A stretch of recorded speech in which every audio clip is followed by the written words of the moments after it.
Morning students, so this is video 5. Today we will see the ear, sensation of hearing and equilibrium. Okay, so here when we say it is concerned with the function of hearing and equilibrium. So in the optic nerve itself we have, in the cranial nerves itself we have seen, right? So olfactory nerve, right? So here what happens is it helps in the hearing and for balance. Equilibrium means balance. A person is able to walk straight. There is no complaints of giddiness. So all this is maintained, okay, in the ear, okay. So ear is concerned with the functions of hearing and equilibrium. So it is divided into following three parts. So when you see the ear, it is divided into three parts. That is external ear that you see outside. Inside of this is the middle ear and the internal ear. External ear, middle ear and internal ear. So what are the main two functions? Hearing and equilibrium, and it is divided into three parts: external ear, middle ear and internal ear. So when we talk about external ear, it is the only part which lies outside the skull.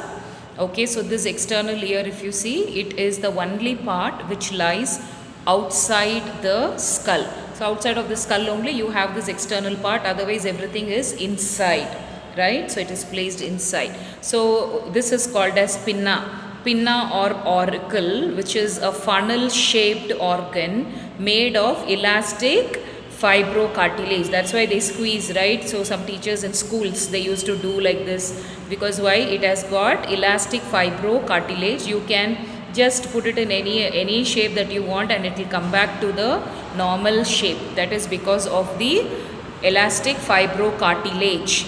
Okay, so pinna, it is called as pinna or auricle, auricle, which is funnel shape. It is like a funnel, right? So what is a funnel? When you pour kerosene, right, you keep a funnel and you pour it. Okay, so it almost looks like that because of the hole. Okay, so it pinna or auricle, which is a funnel shaped organ made of elastic fibrocartilage. Okay, it helps to collect the sound waves. So what does it do? It helps to collect the sound waves. Okay, so as the sound waves travel, whenever there is a sound, immediately the pinna helps in collecting the sound waves. Okay, so next talking about external auditory meatus, that is the external auditory canal, which is small channel lined by skin and wax. So channel means which goes inside the pathway. Okay, so when you see that external auditory pathway or the meatus, this is a small channel and you have skin inside, right? So sometimes you put your pin, right, or the buds inside. So earbuds, when you put for cleaning, what do you see? There is a skin and wax. Okay, so it's wax secreting glands. So there are also glands on the pathway which secretes this wax. It conveys the vibrations of sound to the tympanic membrane. So what happens? Tympanic membrane is in the middle, okay, in the ear. So what happens? This conveys the vibration. So any sound, vibration you can hear. Okay, so via the pathway, through the pathway, the vibrations of sound are conveyed to the tympanic membrane. This diagram is not that very clear. Okay, I'll send you one more picture, but you can just go through. You can see in this pinna, you can see external meatus, auditory and bones, malleolus, incus, stapes, cochlea, eustachian tube, oval window. Okay, everything is given with lobes. Next, we'll see middle ear. Okay, middle ear. So we have just seen external. It is called as pinna or auricle. It is made up, it is funnel shaped. It is made up of elastic fibrocartilage and it helps to collect the sound waves. Next, after the pinna is the meatus. Okay, so external auditory meatus, which is a small channel. It is linked by skin and wax secreting glands. So it conveys the vibrations of sound to the tympanic membrane. Okay, so next we will go to middle ear. So in the middle ear we will see what are the various structures that are found. It is a small cavity in the temporal bone. Okay, so this is temporal bone. So almost, okay, the ear you can see behind the temporal bone.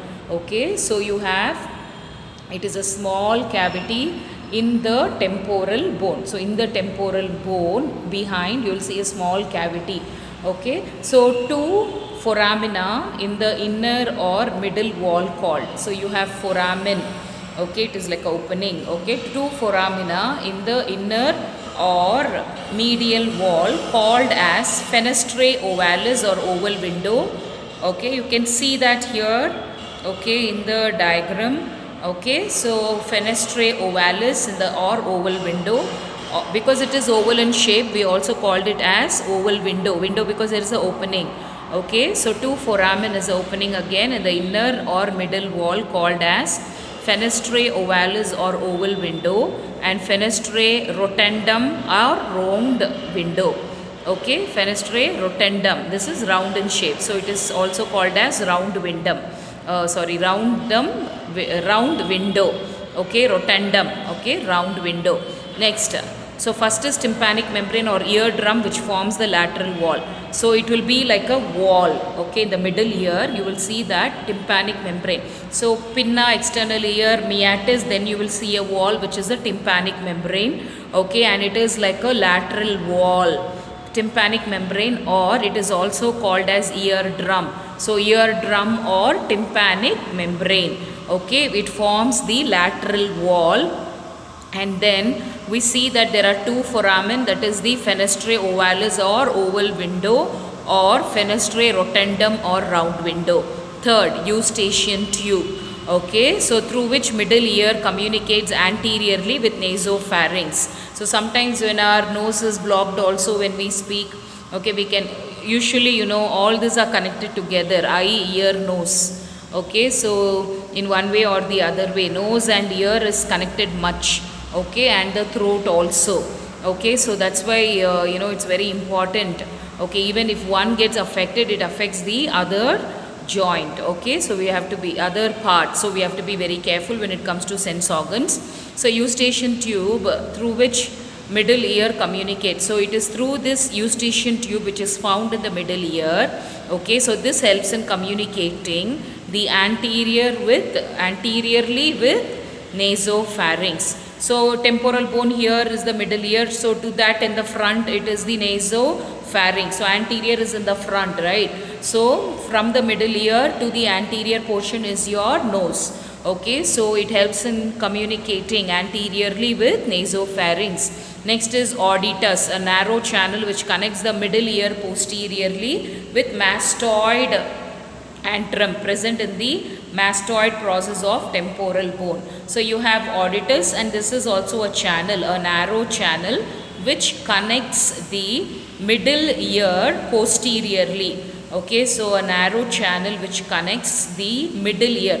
So auditus connects which one? It connects the middle ear posteriorly with mastoid antrum. Okay, so it covers auditus. It is a narrow channel which connects the middle ear posteriorly. So anteriorly, you have eustachian tube which connects the temporal to the anterior nasopharynx. So they are able to communicate. When you say auditus, it is a narrow channel which connects the middle ear posteriorly with mastoid antrum, present in the mastoid process of temporal bone. Okay, so this helps. Auditus, it is a narrow channel. It helps in connection of the middle ear posteriorly with mastoid antrum. Okay, present. Where is this mastoid antrum present? It is present in the mastoid process of temporal bone. Okay. Okay, next we will go to auditory ossicles. Very, very important. You will get it for one word. Okay, so auditory ossicles, which are the three small bones in the body itself. The smallest bone is the stapes, and it is found in the ear. Okay, all these are three small bones which are seen in the ear. The auditory ossicles, which are three small bones arranged across the middle ear. So these ossicles are arranged across the middle ear.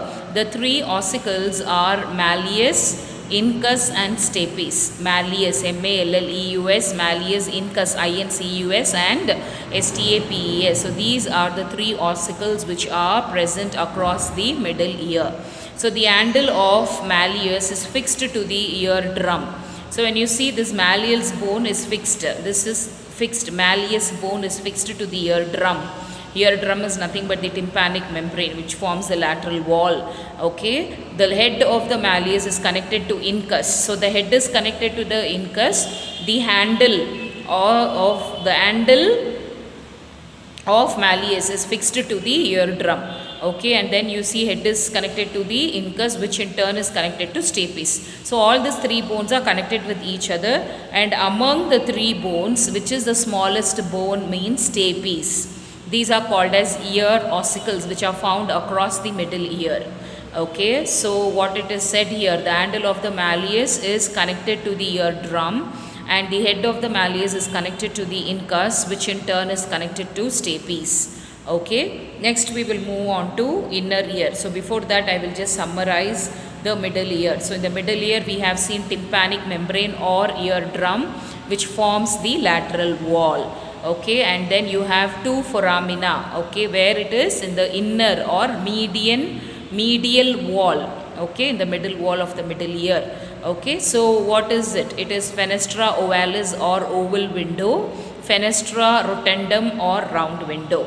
Thirdly, you have eustachian tube. Learn the spellings of all the anatomical terms. Eustachian tube, through which middle ear communicates anteriorly with nasopharynx. Auditus, here it will connect posteriorly. It is a narrow channel which connects the middle ear posteriorly with mastoid antrum. Okay, what is this mastoid antrum? It is present in the mastoid process of temporal bone. It is present in the mastoid process of temporal bone. Next you have the ossicles, okay, malleus, incus, stapes, found across the middle ear, and the smallest bone in the whole body is the stapes. It is not given here, but you should write, you should know it. It is the smallest bone in the whole body. It is found in the ear, stapes, S-T-A-P-E-S. Okay, and you see how it is connected. So this is all about middle ear. So we finished our external ear, then we finished with middle ear. Now we are going to go to the inner ear, okay, or the internal ear, which consists of bony labyrinth. So it has bony labyrinth, which consists of a series of channels. So you see many pathways, okay, it's lot of channel. Okay, and this is the, you can see in the diagram, membranous labyrinth, which is a bony labyrinth showing cochlea, semicircular canals in the diagram. Okay, so bony labyrinth, which consists of a series of channels present in the petrous position of temporal bone. Bony labyrinth, which contains of a series of channels present in the petrous portion of temporal bone. The bony labyrinth contains a fluid called as perilymph. So when we see this bony labyrinth, it has lots of channels. You know, you can see like this pathways. In the diagram itself you can see. Okay, so then it also contains a fluid called as perilymph. In the bracket, if you want to write, you write, otherwise you remember only so much. So here it says that series of channel present in the petrous portion of the temporal bone. So where are these pathways? Mostly it will be present in the temporal bone. Okay, so bony labyrinth, which consists of a series of channels. Okay, enough. And then you can write the bony labyrinth, it contains a fluid called as perilymph. Okay, next we will move on to membranous labyrinth. So there is bony labyrinth and there is membranous, means fleshy. Okay, membranous labyrinth, which lies within the bony labyrinth. So under where the bony labyrinth is there, beneath that, okay, within that only you have the membranous labyrinth also, and it lies with the bony, okay, bony labyrinth. The membranous labyrinth is filled with a fluid called as endolymph. There you have perilymph in bony, and here you have endolymph. The bony labyrinth contains three structures. What are the structures? Vestibule, cochlea, that is the organ of hearing, semicircular canals, okay, which is organ of equilibrium, which is the, you know, main function of balance. Okay, you have vestibule. So the bony labyrinth you have, then you have membranous labyrinth. In the bony labyrinth you have perilymph. In the membranous labyrinth you have endolymph.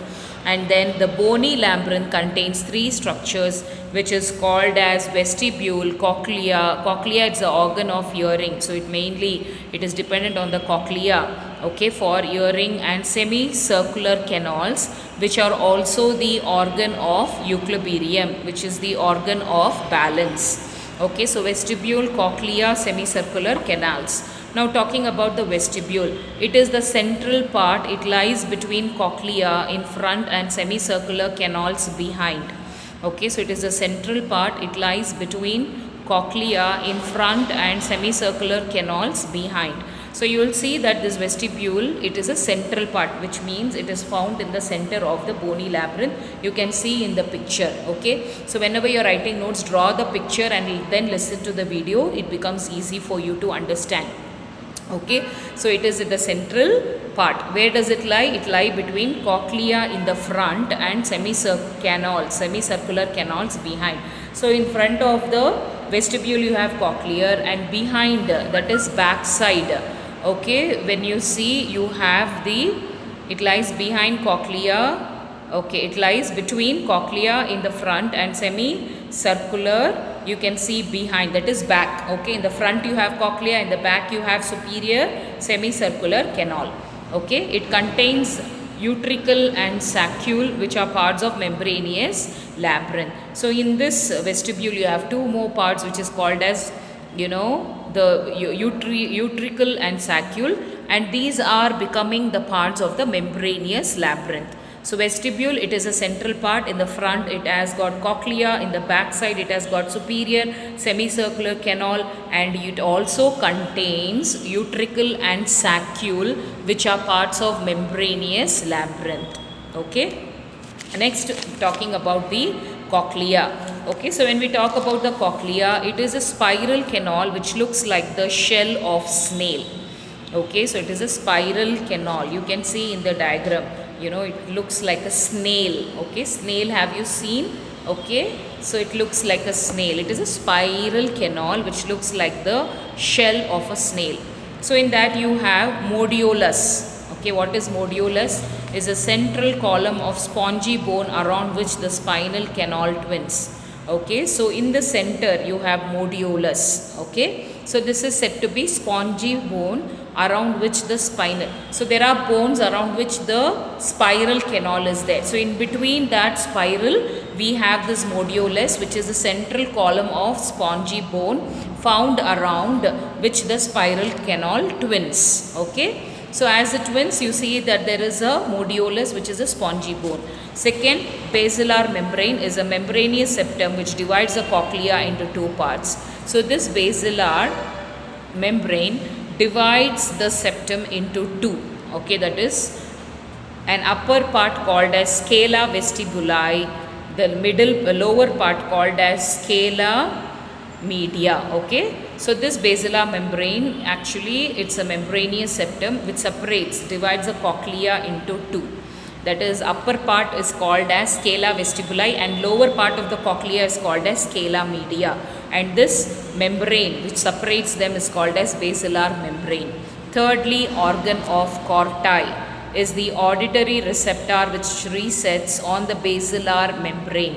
Okay, so organ of Corti is the auditory receptor which rests on the basilar membrane. So you can see that there is a basilar membrane. Okay, so secondly what we have studied. So this organ of Corti, it is the auditory receptor, helps in the hearing. It rests on this membrane, basilar membrane. So on the basilar membrane you have another organ called as organ of Corti.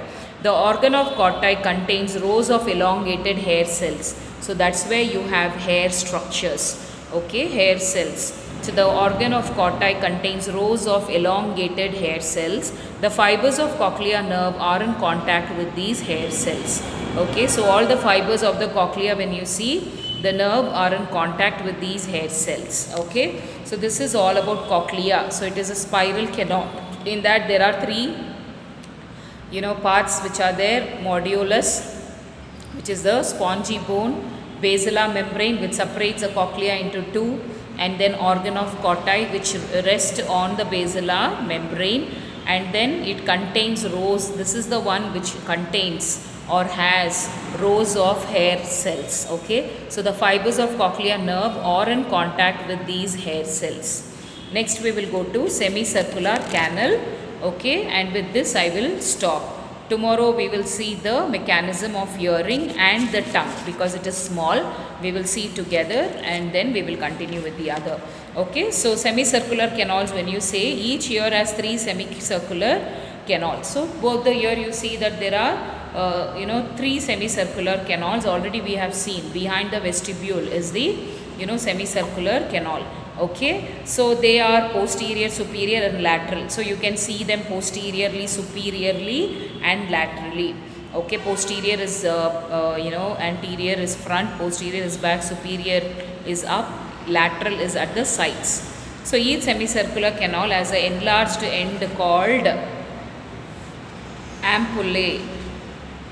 Okay, it is called as ampullae or ampulla. Okay, so they are posterior. So when we see that each ear, both the ear has got at least 3 of semicircular canal, which are placed at right angles to each other. So all the 3 are placed at the right angle, just opposite to each other, and they are posterior, superior and lateral canals. Each semicircle, they have a enlarged end. Their end will have a enlarged little, you can see that there is like a swelling, enlarged end, which is called as ampulla. So the ampulla has endings of vestibular nerve. Why it is enlarged? Because in that it has, the vestibular nerve is found, and also some hair-like projections. So you will see that there are this ampulla has got, why there is a enlarged end? Because it has got vestibular nerves are there, and they also have air-like projections. Okay, so this is all about the external ear. I will summarize from the first. Okay, so here we know that it is the functions are hearing and equilibrium. Then it is divided into 3 parts: external ear, middle ear, internal ear. When we say external ear, it has got pinna or auricle, external auditory meatus. Then middle ear. So when we have seen middle ear, it is a small cavity in the temporal bone, and it contains 5 points you have to remember: tympanic membrane, then 2 foramen, eustachian tube, auditus, then auditory ossicles. In the ossicles, these are 3 bones. Smallest bone in the body is the stapes, and it is found in the ear. Okay, then internal ear, we have studied about bony labyrinth, membranous labyrinth, their differences we studied, and then we see that bony labyrinth is divided into 3: vestibule, cochlea, semicircular canal. Okay, so this cochlea, it's the organ of hearing. Semicircular canals, it's the organ of equilibrium. So mainly the semicircular canal helps in balance. Okay, so if there is a big blow injury, a person will faint and fall, so that balance, equilibrium is given by the innermost ear. Okay, so we have seen vestibule is the central part, and then we have seen that it contains utricle, saccule. Then cochlea, again we have studied 3: modiolus, basilar membrane and organ of Corti. Then we have seen semicircular canals. There are 3 placed at right angles in both the ears. Okay, and we can see that in the posterior, superior and lateral semicircular canal, which has a enlarged end, which is called as ampulla. Ampulla contains vestibular nerve and some hair-like projections. So with this we have finished with the external ear. Tomorrow we will continue with mechanism of equilibrium, okay, and the tongue.